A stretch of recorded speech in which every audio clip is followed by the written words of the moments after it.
Bonjour, everyone. Kumusta? How's life under this pandemic COVID-19?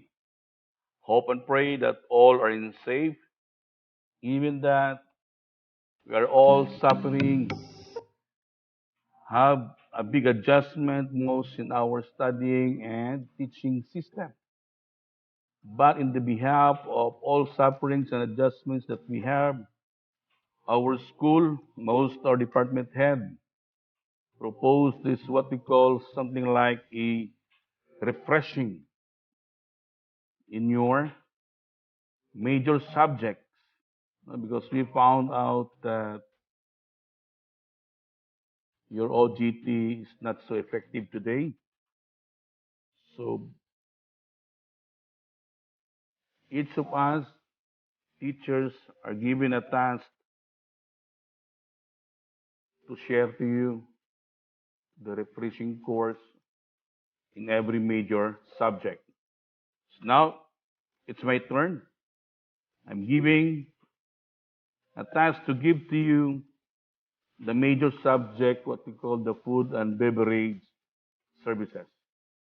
Okay? Just bear with me and I will entertain questions after the discussions.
Basi matingala mo, food and beverage division manager, diretso sa restaurant bar outlet manager.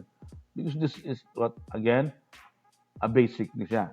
But some, we have a manager, we have a supervisor, we have a captain waiter, huh? Nga na siya. I mean, we will talk about the complete staff or the pan, complete good kayong manpower sa FBS. Okay?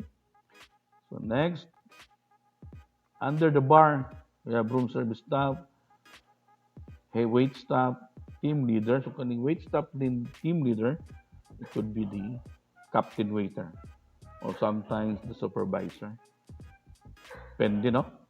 Ayaw gina ninyo. Ayaw mo ka-confuse lang because as what I've said, as long as we know the basic and every establishment has its own standard. Okay? So, executive chef is in the kitchen department, no? Then the bar staff, receptionist, so wait staff, then the busser or the runner. Busser is the bar bus boy, no? The one that will help the waiter. And there's a kitchen, you have the sous chef, line cook, the commis. In every area sa kitchen, naana sila in charge. But, like for example, sauce chef, no? So, tigama ginag-sauce. But this personnel is under the supervision of the executive chef. Okay? And the lowest rank of the kitchen, we have the steward. Before guys, sa tinood lang, wa do ka baloon sa ni steward before. But when I know, ako amo rin trabaho before. When I was in Cagayan de Oro, no, tigugas. Okay? Palami-lami lang pangalan ba para inog unique. Actually, steward, washer, the same. So next, we will go to their duties and responsibilities. Department manager. Ano pinaka usa sa aming job. Bugat kayo. It's very heavy. Your responsibility is very heavy, no? So, as a manager, you make sure that the target revenue, just imagine guys, target revenue, which is kaniya mo ay nakapokus ang mga tagiya or owner of the hotel or establishment. Target revenue is reached in the specified time period. No? Specified time period. Okay. Example, karon nga adlaw, mas makakita or mukita tag ginansya 1 million. Then it was being used na, 1 million, but time comes to say, this is what we call peak seasons and low seasons. So, di ginaparya. So, as the manager, you must know how to reason out. You must be knowledgeable of what is your position in dapat. Diba? Oversees the purchase of materials, imo tanan guys, and equipment for the department. Kaning materials and equipment, based on my experience, lisod po na eh. No? Kaya na ay what we call in our own vernacular, ginakawat ni sa mga empleyado. Example, kutsara, tinidor, spoon and fork, na, kutsara, tinidor lang. But you know guys, big establishment, mga 5 stars or high level up establishment, their equipments or their mga equipment, mga gamit is so expensive. a high class also. Spoon and pork that never, never yun nga what we call matayan. Sakto yung kalidad. So, daghang problema ang indefeatable. So, you are the one to oversee this one. Check, oversee. Then, coordinates what the kitchen and the planning menus for various service areas. Actually, the planning of menus, guys, is the responsibility of the executive chef. So, the manager and the executive chef is the one to coordinate that one. So, as a manager, dapat you must have to advise your executive chef, your top uh, positions, staff. Dapat they have to make what we call something new, what we call threads, the new threads. No? Okay, next, restaurant, bar, or outlet manager. So, simple, guys. Very, very sabotable, no? Bagaman, no? So, and that's inventory is something they're the same in the department manager. But specifically, outlet manager has its own area. Na unlike sa department manager, iyahang tanan, no? Overall, yan. Purchases, selects, supervises, train, grooms, and evaluates subordinates, prepares report about the staff. No? So this lower rank outlet manager, their responsibility is to be reported to the department manager, and the department manager will be the one to report to the general manager, something like that. What we call a chain of command. And next, guys, we have the room service staff. From the word room service, no? Receives from service orders from the guest, coordinates room service. No? They are the one that will provide services or service to the guest in the room. Simple as that. We have different equipments to be used, trolleys, whatever, jumbo tray, dagan. I know some of you guys naka-experience na.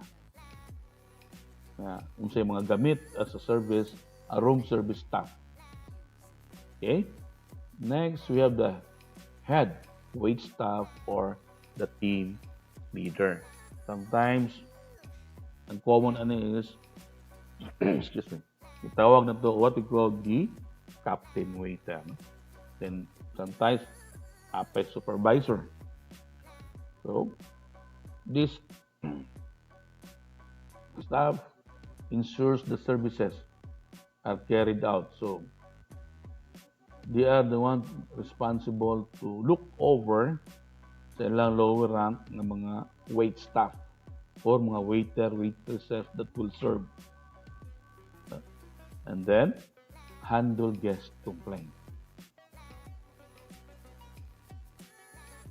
This head staff, wait staff, team leader, supervisor, or captain waiter is the one that will assist actually to the restaurant manager or the area manager. And the biggest duty po nila ni guys, when handle guest complaints. This is a very critical pod, no?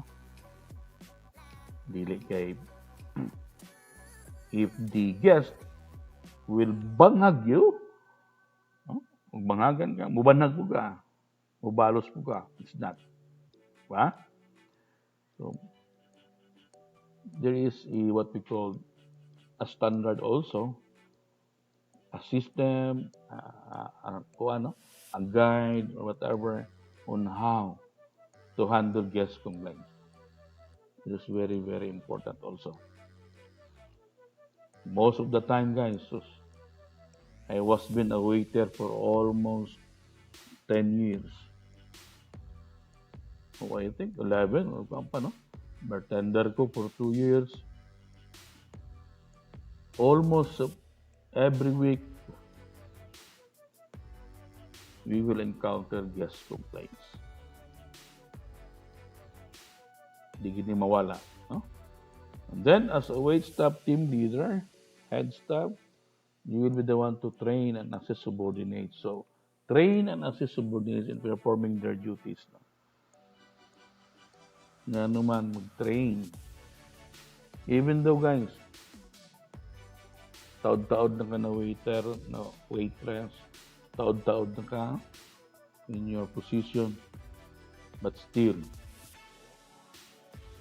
you will go under what we call training. Okay. Manigingon, makalimot lagi ta if we will not practice every day kung unsay dapat na to nga trabaho. Okay? So, sila mo overlook on that problem, no? Kung naaya nga i-train, naaya nga i-assist. Okay, next is the executive chef. Okay, that's what I've said. Executive chef is the head of the kitchen. Prepares the menu, prepares reports, controls department, conducts stock taking. Very, very important. Dili kay taka-taka lang, no? Okay, next, we have the bar staff. Prepares beverages, the bartender, the bar waiter, conduct inventories, assist guests in choosing beverage. Not only in the fine dining, no, but that we will use the assistive selling technique, but also in the bar.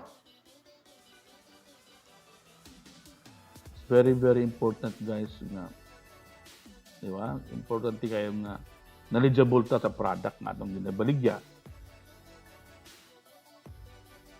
Because dapat laban sa management. That's why we have to know the system of what we call suggestive selling technique. Number one po na, in which the guest will order, for example, steamed lapu-lapu with soy sauce or white sauce, whatever. And then it happens that we are out of stock. We did not notice that some of the most of the table nag-order po. So, pag relay sa guest sa inyong order, it happens nga wala na stock. It is not good nga moingong ka nga, sir, sorry, wala na dahil may ani. Di ba? Out of stock mo, sir. Wala mi kandam. Ana nga agwan. No, it's not. Never say no. Di ba? The best thing, you guys, is we will use what we call suggestive selling technique. Paingom, sir, we are run out of stock of lapu-lapu, sir. We have blah, blah, blah. The kind of fish. The same, sir. This is good fish. This is a very, what we call good in taste, whatever. It's the same as, yan na, imong ilaron ba? Something like iraron imong guest na pa. Na parang utag nanguyab. Ibabay ba? No? Na dapat dili ni mo maingon nga no. Kay if you will always say no, it will happen really good, guys. Nga. It will really, really happen nga. Walk outan ka guest. And then, if the guest will walk out, ang radyo di baktas is delikado. Kaya itawag na radyo di baktas. No? The word of mouth, the power of mouth, very, very delikado in our establishment. Madaot yun. Okay? Next, we have the receptionist. By the way, no, it's not only the food and beverage department actually, but all department na nag-cater of guest. Receptionist, di ba? Rooms, ano sila. If possible, you must have to use the suggestive selling technique, di ba? Receptionist is the number one. No? Reception is the FO, the front office, the central nerves, no? The center nerves of the hotel. Bagaman the first contact to guest sila. Okay. And then, usa pa ang kwan. But, unlike sa mga guests na used na nga mo, ana-ana nga hotel, ana nga restaurant, mo dire-diretso na lang. No? Lahi po do. But actually, in the kwan yun, they are the first one yun, na makakontak sa guest. That's why, diba, kasagaran mga receptionist is a well-looking personnel. Actually, it's not kagwapan o kagwapong. We are all gwapa and gwapong. Diba? But the problem is, kung unsa, on how we bring ourselves in front of the guest. And a proper grooming is the most important. Proper skills of communication also. It's important din na, no? And others. Okay? Receptionist checks the reservation of the guest. So, receptionist, no, ang ilang pinaka-center is the lodging areas. Or, they're also the one na mo coordinate sa laing area na naay what we call the source of revenue areas. Sila po na, sila mo yung na in charge.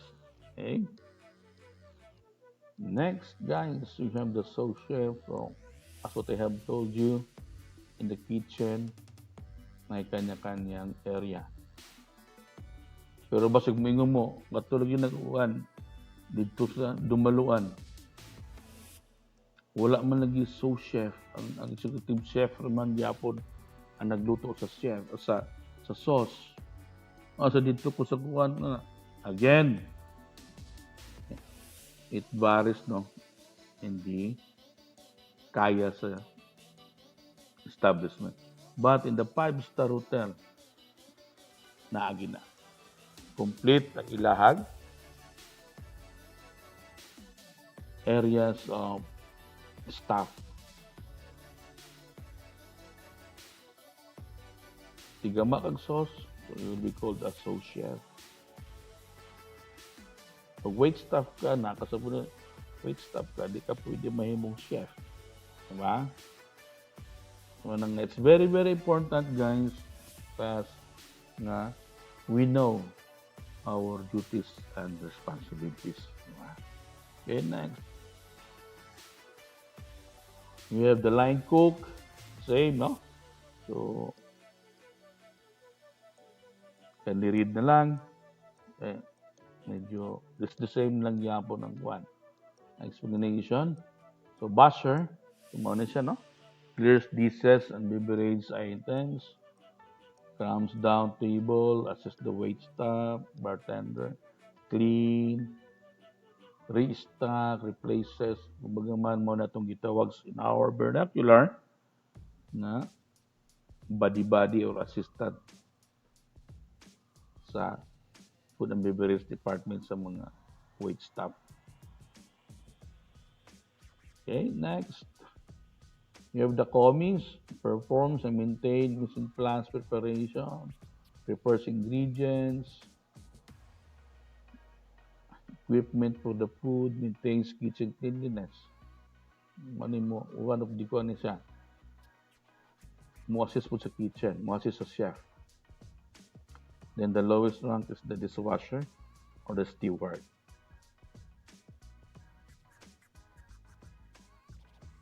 This is the lowest lang, pero actually guys, kapoy po din kayo.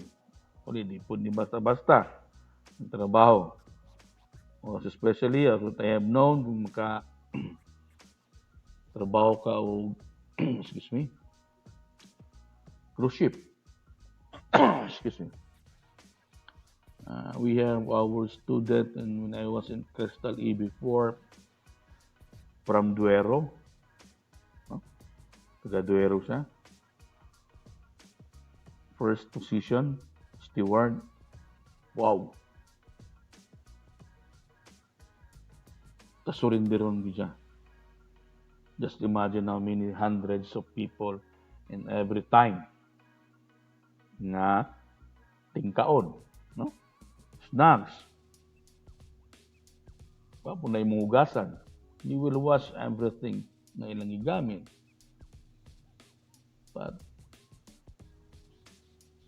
actually, sa kapoy, kung naka sa cruise ship o naka sa mga big establishments, worth enough man po ng imong madawat. No? But sometimes, naamang gyud ko, ano, what we call exemption to the rules na amang gyud. Mora ba yun ni daghan? Okay, we will go now to knowing your role as an F&B service staff. Ano na siya, topic number 3. Knowing, no? So that's why I am refreshing you your duties and responsibilities. Kasi nakalimot na mo, kaya naas COVID, uh, is the number one, no? Makabaluta sa atong duties and responsibilities. Because of that, we will know our role as an F&B service staff. F&B service staff, never ka pwede maglabot-labot in the front office, in the kitchen, di ba? If you are in the bar lang, di ba? That's the number one thing na makabaluta in our duties and responsibilities.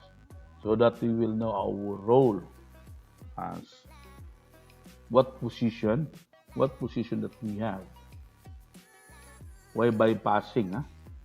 Bawal yun na. Basig, you are the restaurant manager niya, mura po kag general manager. Di po na maayo. Diba? So, knowing your role as an F&B service staff, this is the number one guide yun for a smooth working and everyday task that we have. Be able to do your responsibilities, you must understand your role in the organization. Here are some ways to help you know your duties and responsibilities as a food and beverage staff. So, katong chart, importante ito. Contracts and descriptions, i-hire nyo. Pag-hire nyo, training. Then the SOPs, policies, manuals of the establishment. The daily task sheets, direct request, and observation. Dili pwede mag-boot-boot. And every establishment, again, has its own policies na lain sa uban. Again, I know you know already the basic, no? But remember, it is the basic one. Pwede na siya to isun, matod pa. Okay, next. Knowing your role. So, organizational structure, katong ganina, no? General manager down to what? I think I don't need to elaborate this one. Contracts and description. So, when you will be hired, you will know and read the contract as written document that states that your description, job description, this is what I have told you. If you are a wait staff, mabasa mo dito yung job description. Kung sa trabaho ninyo. Never ka pwede maghilabot, again, sa lain nga area. Okay? Other than your main responsibilities, there may maybe be times when you are required to perform other side duties. Kani guys. Even though that you know your description, but if your manager will ask you a favor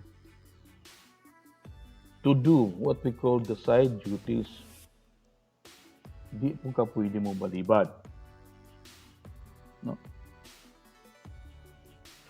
Like for example,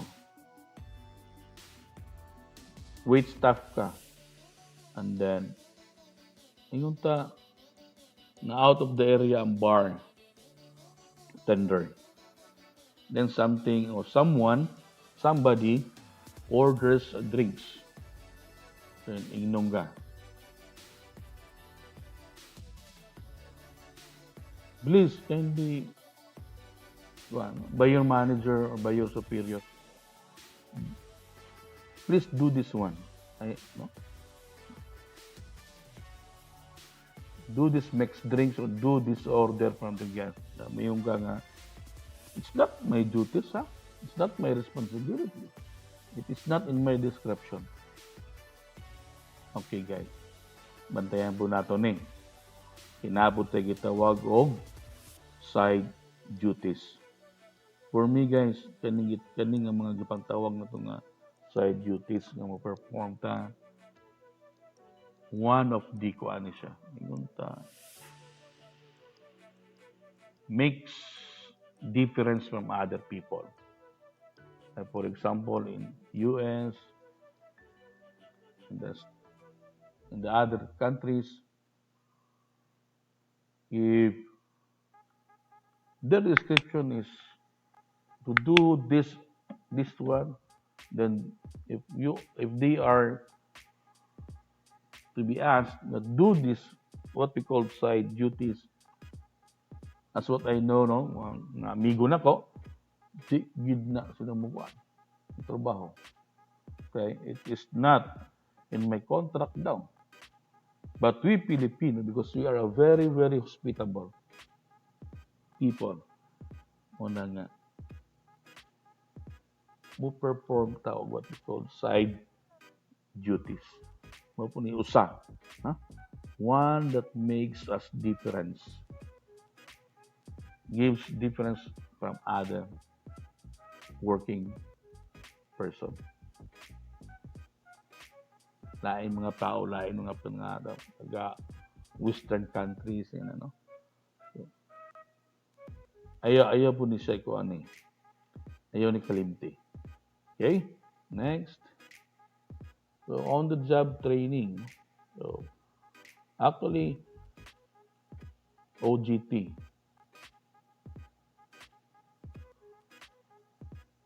It's not only the students, guys, na mag-OGT.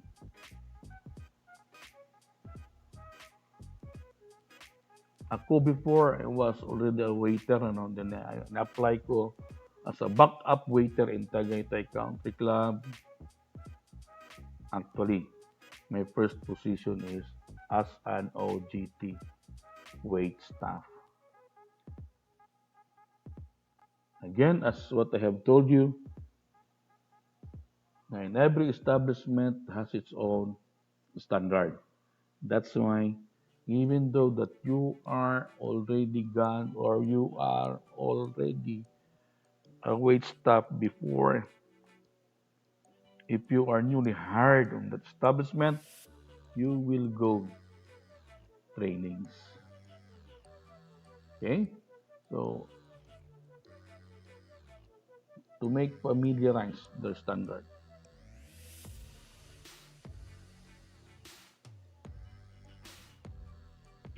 So next, we have the SOP, the policies and manuals. There are a set of instructions that indicate the appropriate actions to be undertaken for any possible workplace situation. Again, this is the manual, is the policy of the establishment, which is dili ta pwede maka what we call buot. What are the policies? What are the SOPs written in the manual? We are obliged to follow.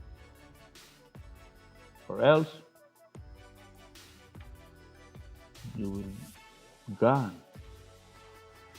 go away na lang if you don't like their policies. Anak yun na. Okay, next. Daily task sheets, direct request, and observation. Daily task sheets is a document detailing the activities that you will have to undertake throughout the shift. Sa imong duty. This is usually handled by the staff or posted in the bulletins before the service or the shift starts or started. Meanwhile, direct request and observation will show you tasks that need to be addressed immediately depending on the event or what you feel based on any given situation. Okay, next guys. Lesson 2,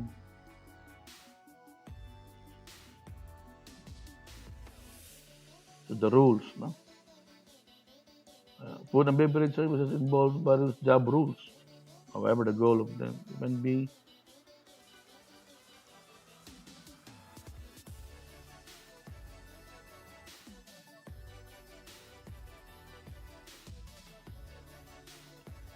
perform in a professional manner. Doing so well enable you to meet the expectations of the guests and your co-workers. The following are some of the important things that you have to remember. Again, remember and perform a professional food and beverage staff.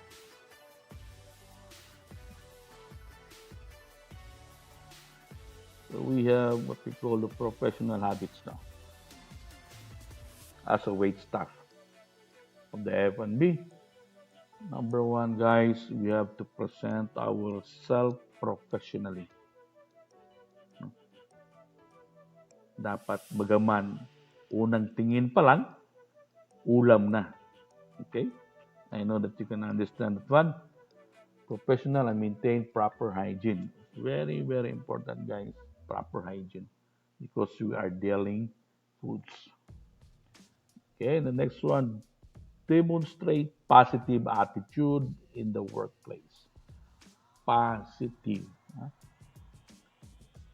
Kung sa batasan sa inyong balay, ayaw dala sa trabahoan.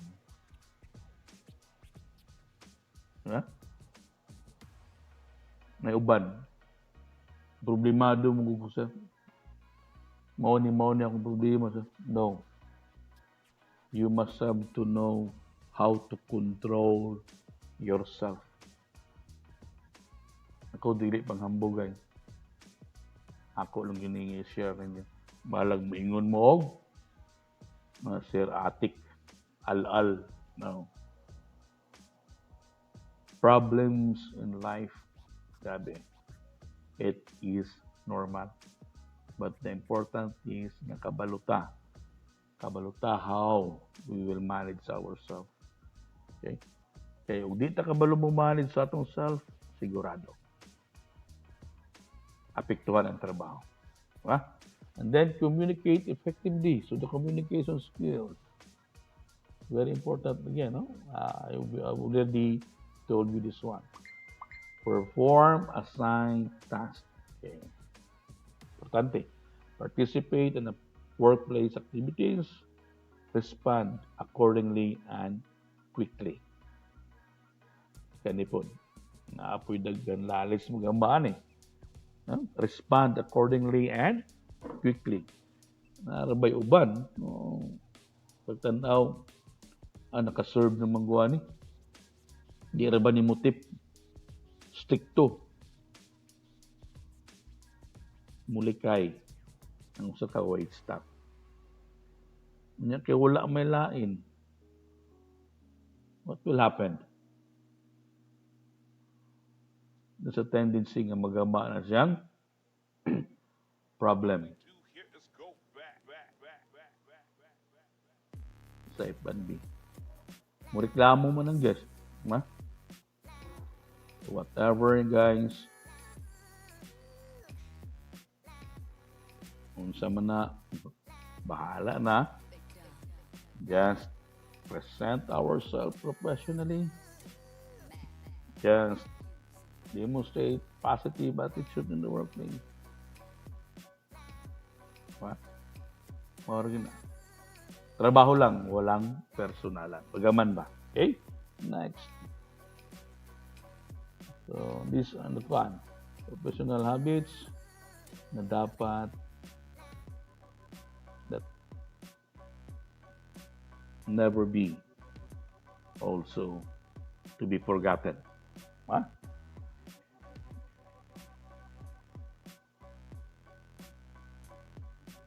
Food safety and hygiene practices. I think number one, yun eh. Puro ni number one.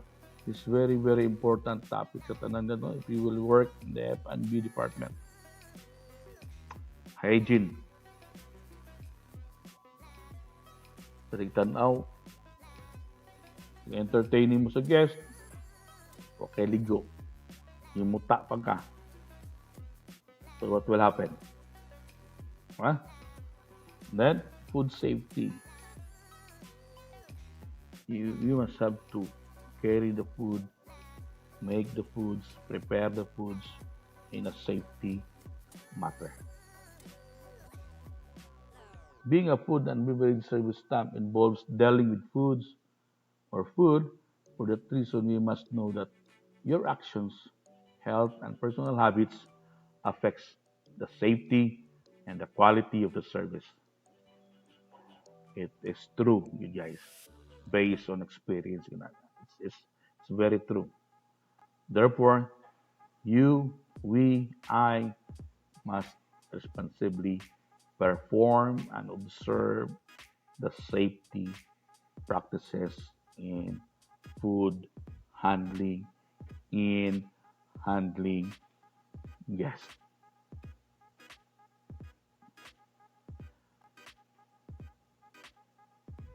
So,